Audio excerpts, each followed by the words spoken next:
Hi students, आज हम लोग डिस्कस करने वाले हैं एक नई poem, A tiger in the zoo. ठीक है, दो पोएम को हम लोग पहले ही डिस्कस कर चुके हैं। आज हम इस पोएम को डिस्कस करेंगे, ए टाइगर इन द जू। इसमें एक टाइगर की जो मजबूरी है वो दिखाई गई है कि कैसे इंसान अपना टाइम पास करने के लिए, अपना मनोरंजन करने के लिए एक टाइगर को पिंजरे में बंद कर देता है और जो उसकी खुद की लाइफ है, जो उसकी फ्रीडम है, उसको छीन लेता है। ठीक, चलो हम देख लेते हैं स्टेप बाय स्टेप क्या बताया जा रहा है। पहले मान लीजिए कि एक टाइगर है, ठीक है, और वह जू के अंदर है, एक चिड़ियाघर के अंदर है और अपने पिंजरे में बंद है। ठीक है, तो उसके बारे में बताया जा रहा है। क्या बताया जा रहा है? ही स्टॉक्स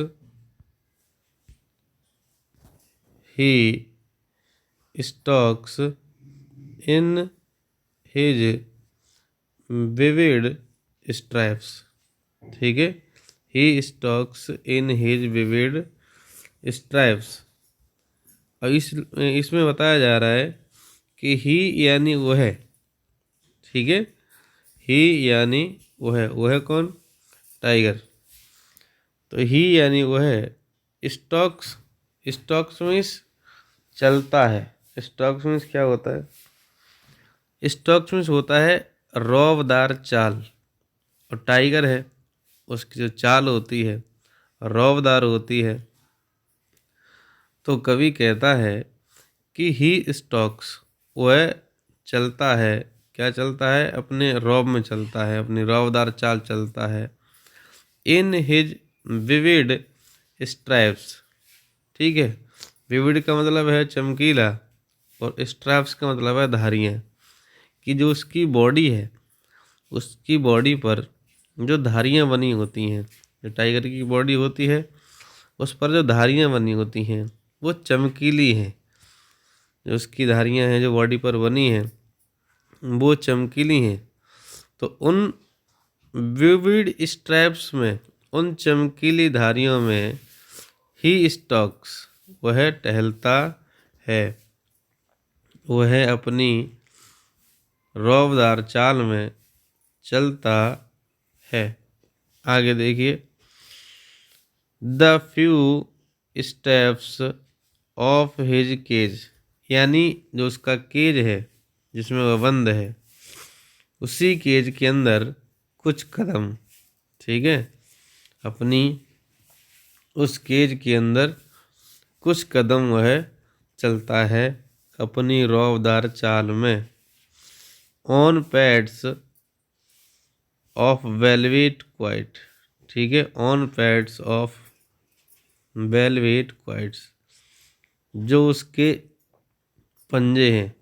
ठीक है, जो उसके पंजे हैं वो कैसे हैं? वेलवेट यानी जो उसके पंजे हैं वो मुलायम हैं, गद्देदार हैं। और इस वजह से जब वह चलता है, ठीक है, तो क्वाइटली चलता है, कोई आवाज़ नहीं होती। नॉर्मल जैसे जानवर होते हैं, गाय है, भैंस है, तो इनके जो पैर होते हैं वो बहुत हार्ड होते हैं। तो जब ये चलते हैं तो आवाज़ होती है, खट खट खट की आवाज़ होती है। लेकिन उसके जो पैर हैं, जो उसके पंजे हैं वो मुलायम हैं, ठीक है, गद्देदार हैं। इसलिए जब वह अपनी रौबदार चाल में चलता है तो साइलेंटली, कोई आवाज़ नहीं होती। In his quiet rage. ठीक है, अपने शांत, ठीक है, अपने शांत गुस्से में। इसका मतलब क्या है? कि वह अंदर से तो गुस्से में है, उसको गुस्सा है इस बात का कि उसको बंद कर दिया गया है, लेकिन वह शांत है। ठीक है, वो कुछ ऐसा नहीं कर रहा है जैसे दहाड़ रहा हो, चिल्ला रहा हो, ऐसा नहीं कर रहा है। वो गुस्से में तो है किंतु शांत है, क्योंकि उसको पता है कुछ किया नहीं जा सकता। ठीक है, तो ये था हमारा पहला पैराग्राफ। एक बार फिर इसको देख लेंगे शुरू से। He stalks in his vivid stripes, यानी एक टाइगर है, उस टाइगर के ऊपर चमकीली धारियां हैं। ठीक है, तो उन चमकीली धारियों में दूसरी चीज़ क्या है कि वो जो उसके पैर हैं, ठीक है, जो उसके पैर हैं वो सॉफ्ट हैं, ठीक है, गद्देदार हैं, इसलिए जब वह चलता है तो कोई आवाज़ नहीं होती, क्वाइट, ठीक है, शांत रहते हैं। तो वह बताता है कवि कि he stalks in his vivid stripes, ठीक है, वह अपनी रौबदार चाल में चलता है। ठीक है, the few steps of his cage, अपनी केज के अंदर, अपने पिंजरे के अंदर कुछ कदम चलता है। जो टाइगर है वह, ठीक है, कुछ कदम चलता है। On pads of velvet quite, ठीक है, जो उसके पैर हैं गद्देदार हैं, मुलायम पैर हैं, उनसे चलता है। ही इन हिज क्वाइट रेज, वह गुस्से में भी है और शांत भी है। ठीक है, यानी अब इस पूरे पैराग्राफ को यहाँ से यहाँ तक समझिए कि एक टाइगर है, उसके शरीर पर जो धारियाँ हैं वो चमकीली हैं, उसके जो पैर हैं वो गद्देदार हैं, मुलायम हैं, और वह एक पिंजरे में बंद है। ठीक है, पिंजरे में बंद है इसलिए उसको गुस्सा है। अब वह कुछ कर नहीं सकता इसलिए शांत है। तो वह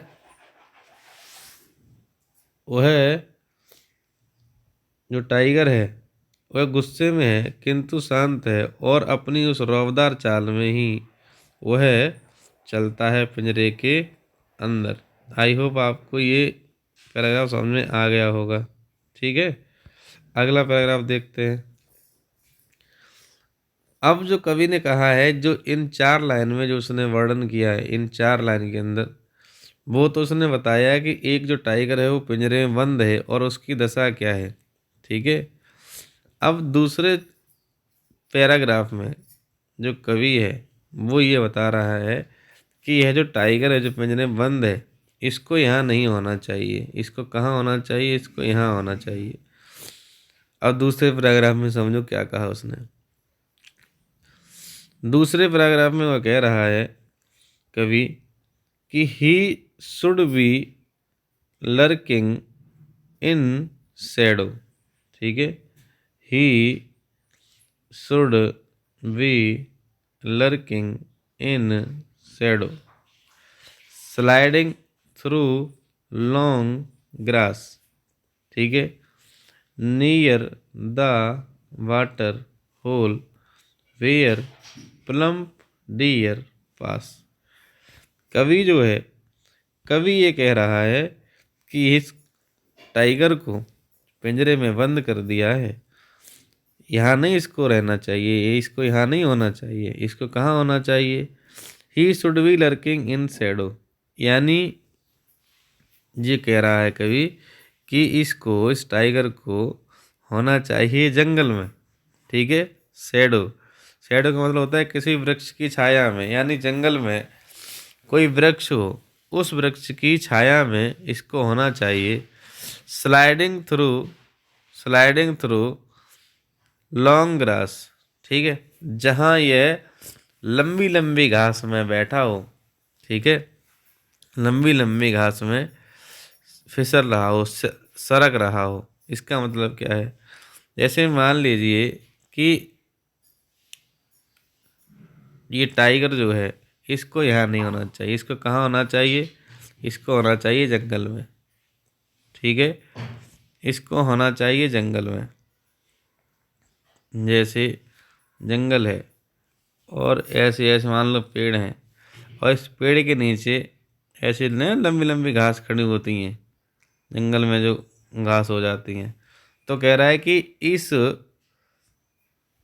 टाइगर को यहाँ नहीं होना चाहिए। कहाँ होना चाहिए? ऐसे ही किसी पेड़ के नीचे ये जो लंबी लंबी घास है, इस लंबी लंबी घास में यहाँ पर इसको लर्किंग, घात लगा करके बैठना चाहिए। ठीक है, घात लगा करके बैठना चाहिए। और क्या करना चाहिए? स्लाइडिंग थ्रू लॉन्ग ग्रास, और ये जो लंबी लंबी घास है जिसमें ये बैठा है, इसमें इसको धीरे धीरे धीरे धीरे धीरे धीरे आगे आगे बढ़ना चाहिए। जैसे जब कोई जानवर किसी दूसरे जानवर की शिकार करने के लिए घात लगाता है तो चुपचाप चुपचाप धीरे धीरे जाता है ताकि वो दूसरा वाला जानवर जान न जाए। अगर जान जाएगा तो भाग जाएगा। तो वह कहता है कि इस टाइगर को घात लगा करके बैठना चाहिए एक पेड़ की छाया में, और वहाँ ये क्या करे, स्लाइडिंग सरके थ्रू लॉन्ग ग्रास, धीरे धीरे जो लंबी लंबी घास है उसके थ्रू इसको सरकना चाहिए। कहाँ पर सरकना चाहिए? Near the water hole. ठीक है, नियर द वाटर होल, यहीं कहीं पानी का भी एक स्रोत हो, कोई तालाब वगैरह हो। ठीक है, तो यहाँ पानी पीने के लिए जानवर निकलते हों, इधर से निकलते हों, आते हों, तो इसी तालाब के किनारे जो ये पेड़ खड़ा हो, है, जैसे माने चलो एक पानी पीने की जगह हो, तालाब हो, ठीक, और तालाब के किनारे एक पेड़ खड़ा हो, ठीक है, पेड़ के नीचे लंबी लंबी घास खड़ी हो, तो उस लंबी घास में इसको घात लगा करके बैठना चाहिए। क्यों? जहाँ से वेयर प्लम्प डियर पास, जहाँ से मोटे ताजे हिरन निकलते हों, पास होते हों। ठीक है, तो कवि कह रहा है कि जहाँ से मोटे ताजे हिरन निकलते हों उनका शिकार करने के लिए इस टाइगर को, ठीक है, शैडो के अंदर, पेड़ की छाया के नीचे लर्किंग घात लगा करके बैठना चाहिए, और स्लाइडिंग द लॉन्ग ग्रास के जरिए, लंबी लंबी घास के जरिए इसको सरकना चाहिए। ऐसा कह रहा है कवि। आई होप आपको यह समझ में आया होगा। नेक्स्ट पैराग्राफ में क्या कह रहा है कवि? नेक्स्ट पैराग्राफ में कह रहा है कि इस टाइगर को पिंजरे में तो होना ही नहीं चाहिए, और कहाँ होना चाहिए? ही should B snarling around houses. ये कह रहा है कि इसको, इस स्नार्लिंग मीन्स होता है गुर्राना। ठीक है, वह कह रहा है कि इसको गुर्राना चाहिए। कहाँ गुर्राना चाहिए? अराउंड हाउसेस, घरों के चारों ओर। इस टाइगर को यहाँ नहीं होना चाहिए, इसको कहाँ होना चाहिए? इसको घरों के चारों ओर गुर्राना चाहिए। कौन से घरों के चारों ओर? एट द जंगल्स एज, जो घर जंगल के किनारे पर बने हुए हैं। ठीक है, जो घर जंगल से सटे हुए बने होते हैं उन घरों के चारों ओर इसको गुर्राना चाहिए। ठीक है, और क्या कह रहा है? Wearing his white fangs his claws terrorising the villagers. ठीक है, यहाँ विलेज लिखा है, तो वो कह रहा है कि जो इसके जो चमकीले दांत होंगे, ठीक है, जो इसके बियरिंग मतलब नंगे, तो जो इसके जो चमकीले दांत होंगे, हिज वाइट फैंक्स, जो इसके चमकीले दांत होंगे, और हिज क्लॉज, जो उसके पंजे होंगे, इनसे, इन चीज़ों से, अपने दांतों से, अपने पंजों से इसे क्या करना चाहिए? टेर टेररिजिंग, ठीक है, द विलेज, जो गांव के लोग हैं उन्हें डराना चाहिए। अब जैसे मान के चलो कि अगर कोई टाइगर आ जाए, ठीक है, कोई टाइगर आ जाए और वह गुर्राए, दांत निकाले, पंजे बड़े बड़े दिखाए, तो गांव के लोग डरेंगे ही। तो कह रहा है कि इसको ऐसा करना चाहिए, इसलिए इसको पिंजरे में नहीं होना चाहिए। और क्या कह रहे हैं कभी आगे समझिए। अब बता रहे हैं कि इसकी मजबूरी, लेकिन ये जंगल में है तो नहीं, है कहाँ? But he is locked in a concrete cell, लेकिन इसको बंद कर दिया गया है। ठीक है, but he has locked in a concrete cell, इसको बंद कर दिया गया है एक कंक्रीट की सेल में। ठीक है, कंक्रीट की जो कोठरी होती है उसमें इसको बंद कर दिया गया है। हिज स्ट्रेंथ बिहाइंड बार्स, जो इसकी स्ट्रेंथ है वो है सलाखों के पीछे। जो पिंजरा होता है वो लोहे की सलाखों से बना होता है, तो उसके अंदर बंद है, तो कहता है कि इसकी जो स्ट्रेंथ है वो कहाँ है, इन सलाखों के पीछे। Stalking the length of his cage ignoring visitors, और वह जो विजिटर्स आए हुए हैं, जो उसको देखने वाले, जो चिड़ियाघर में देखने वाले लोग आते हैं, तो उनको इग्नोर करते हुए वह अपने पिंजरे में बस चुपचाप चल रहा है अपनी रौबदार चाल में। ठीक है, कवि कहता है कि इसको यहाँ नहीं होना चाहिए, इसको तो जंगल में होना चाहिए था, या तो ये पेड़ के नीचे घास में घात लगा करके बैठा होता किसी हिरन के आने के इंतजार में, या फिर ये किसी गांव के चारों ओर वहाँ के लोगों को डरा रहा होता अपने दांत और पंजे दिखा दिखा करके। लेकिन ऐसा नहीं है, इसको बंद कर दिया गया है। कहाँ, इस कॉन्क्रीट की सेल में। इसकी जो स्ट्रेंथ है, इसकी जो स्ट्रेंथ है वो कहाँ है, बिहाइंड द वार्स। ठीक है, सलाखों के पीछे। इसलिए चुपचाप से वह अपनी जो केज की लंबाई है, पिंजरे की लंबाई है, उसी लंबाई में अपनी रौबदार चाल में चल रहा है, इग्नोरिंग द विजिटर्स, जो विजिटर्स आते हैं उनको इग्नोर करते हुए। और लास्ट में पैराग्राफ में क्या कहता है वो समझिए। He hears the last voice at night, यह जो टाइगर है, ठीक है, यह सुनता है द लास्ट वॉइस, क्या सुनता है, the last voice at night, रात की जो अंतिम आवाज़ होती है उसको यह सुनता है।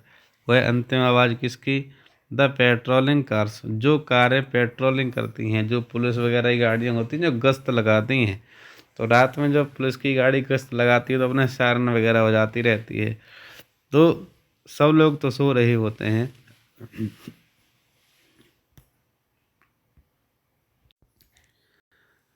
लेकिन यह जो टाइगर है वह जग रहा होता है। ठीक है, इसलिए जो लास्ट वॉइस होती है उसको यह सुनता है। And stairs with his brilliant eyes at the brilliant stars, और स्टेयर्स यानी स्टेयर्स होता है घूरना, और घूरता है विद हिज ब्रिलियंट आइज, जो इसकी चमकीली आँखें हैं उनसे घूरता है। किसे, एट द ब्रिलियंट स्टार्स, जो चमकते सितारे होते हैं उन्हें, रात में जो सितारे चमकते हैं उन्हें यह घूरता है। ठीक है, तो ये थी आपकी पोएम। आई होप आपको समझ में आई होगी। एक बार इसको फिर से देख लेते हैं, पूरा आपको समझा देते हैं।